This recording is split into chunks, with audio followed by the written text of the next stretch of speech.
Hey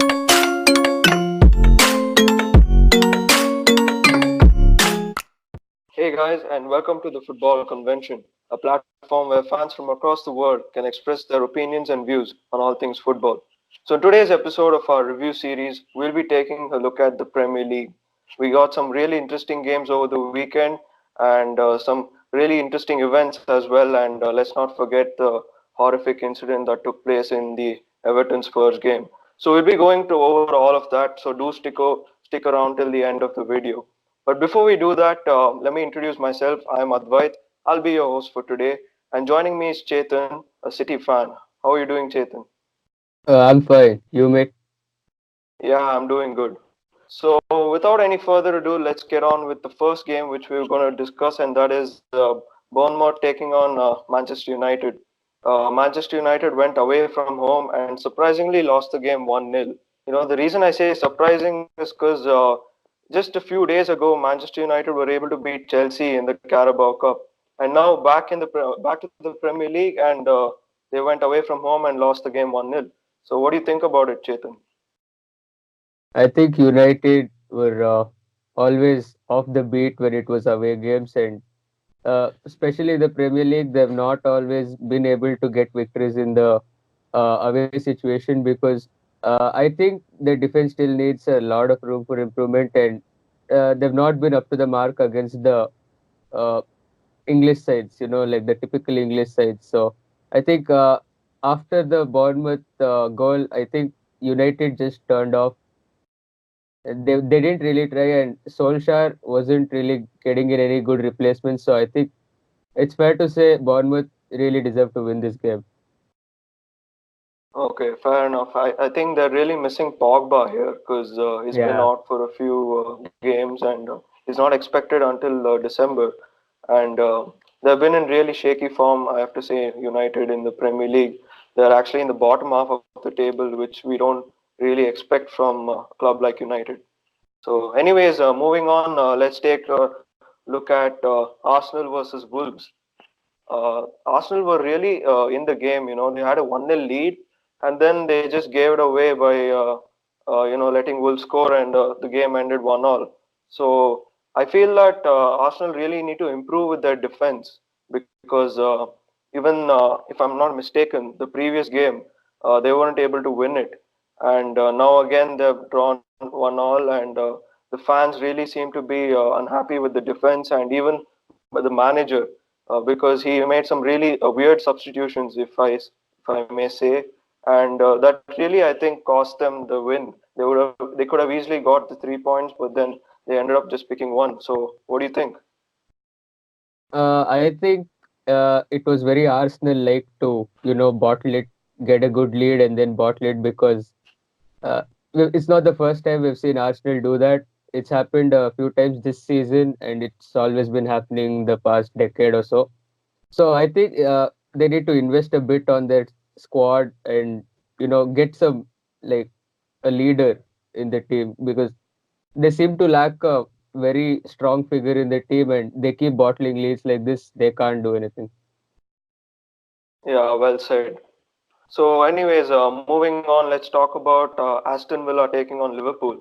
Well, look, when you go into games versus Liverpool, we really expect Liverpool to just uh, get a win easily, but then it wasn't that easy for them.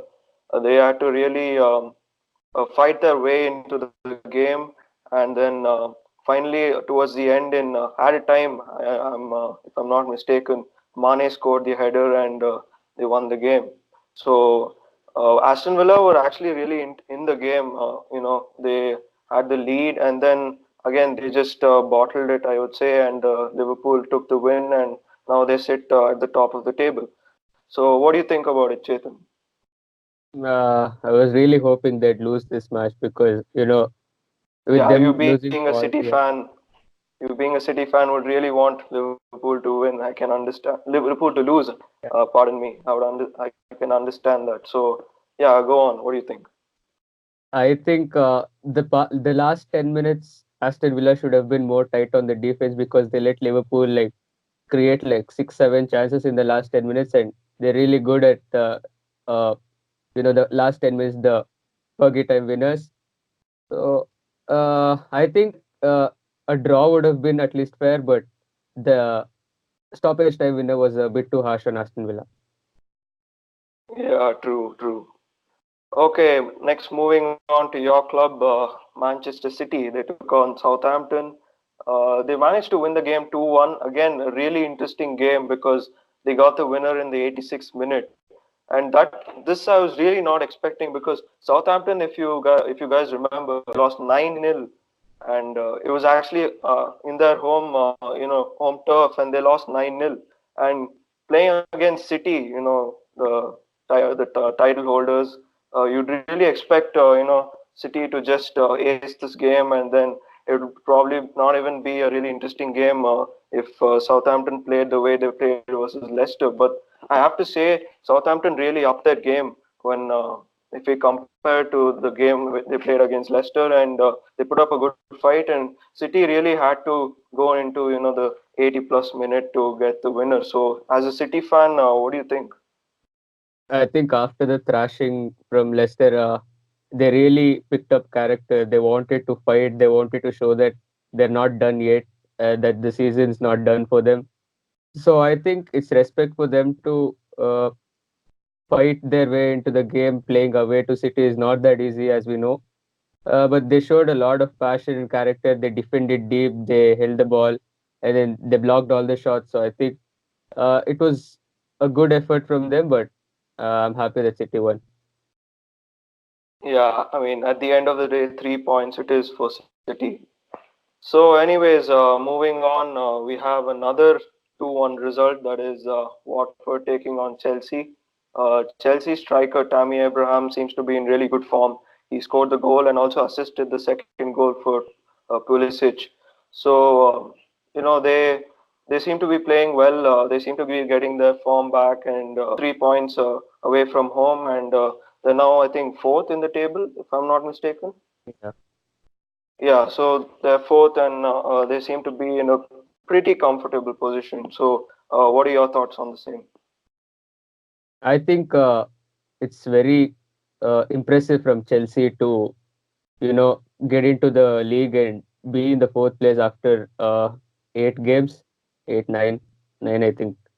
And I think nobody expected Chelsea to produce such instant results, knowing that they had a transfer ban and the squad wasn't really True. up to the mark. But with Mason Mount, Jorginho, Tammy, and all those guys, I think they've done an exceptional job in holding their foot on the league, and it'd be good if they finish in the top four now.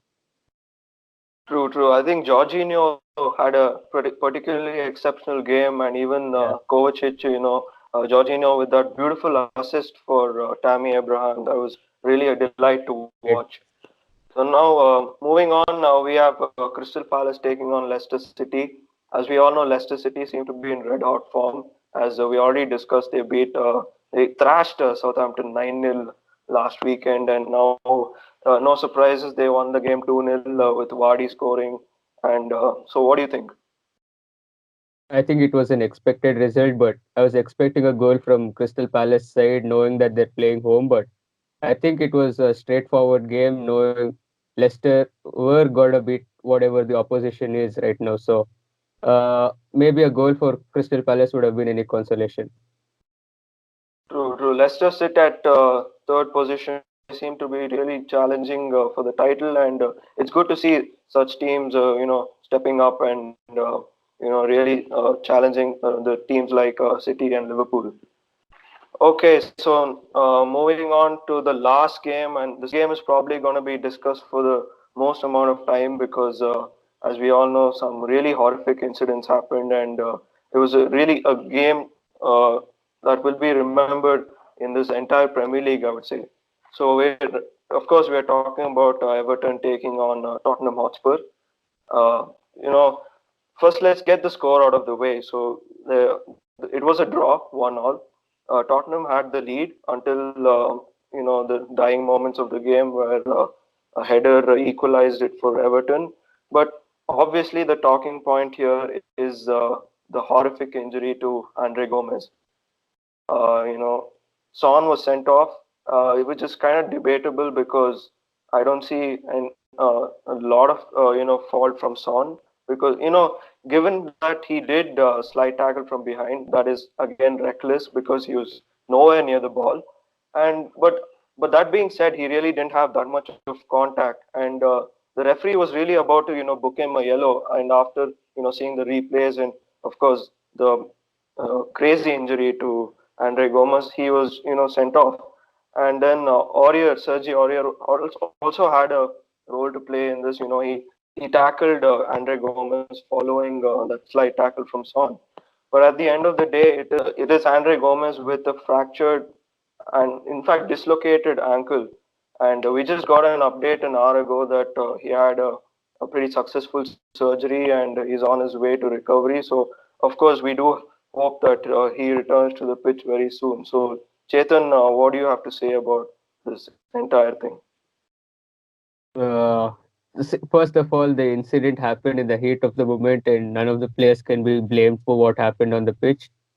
And from Son's point of view, I think it was a controversial yellow or a red card, but he did have a great impact on it. But yellow would be a fine thing, but uh, looking at what happened on the pitch, I think red was also, a pressured decision for the referee. I think it was all impact based. So what happened on the pitch, he passed out and all that. It was because he had a very bad collision with him, so Aurier. So I think uh, it's one of the games we should forget in the Premier League. Like such incidents sometimes happen in football, but uh, we have to get on with it. And I think I wish Andre Gomez returns to the pitch very soon, and he's a great player, and all the respect to him, of course. Yep, and we also saw VAR being used again for this, and then people are again criticizing VAR. So while we are on the topic of this, what do you think about VAR in this? Do you think it was justified? No, no, I don't think so. I think VAR has been wrong mostly for all of the season this season because we've seen a lot of bookings given which shouldn't have been, and then a lot of penalties not given. You can see in the Liverpool game, Liverpool and United game, and the City also didn't get a few penalties against Sterling. So I think VR should do a better job in like giving decisions because it's not been up to the mark, and it's I think it would be better to take off VR at the moment. Okay, so I think we can agree that VAR really needs some change and some improvement to this, to say the least. Uh, any closing thoughts on the Everton Spurs game? I think it's all football. We need to respect the game, and when it happens, and we have to accept it and move on and hope for the best to happen. Indeed, and of course, we're all thinking of Andre Gomez because that seemed to be a really, it was just a horrific injury, and we really hope he gets back onto the pitch really soon. As you said, he is a great player. So that wraps it up. We come to the end of this video, our review of the Premier League. So if you like the video, do hit the like button and subscribe to the Football Convention if you haven't already. And of course, all social media links can be found in the description. So please do follow us. And another thing to mention is that if you're not used to seeing these kind of long videos, we also have the audio transcript of the same on podcast platforms like Spotify and Google Podcasts. So, last but not the least, I'd like to thank my friend Chetan for taking the time and doing this review. And again, we hope to see a lot coming from the Premier League, and of course, not a lot with respect to such horrific injuries, but a lot from the games. And we all know it's a great league, and it's going to be a great tournament. I'm sure of that. So that's pretty much it. Thanks for watching, and goodbye.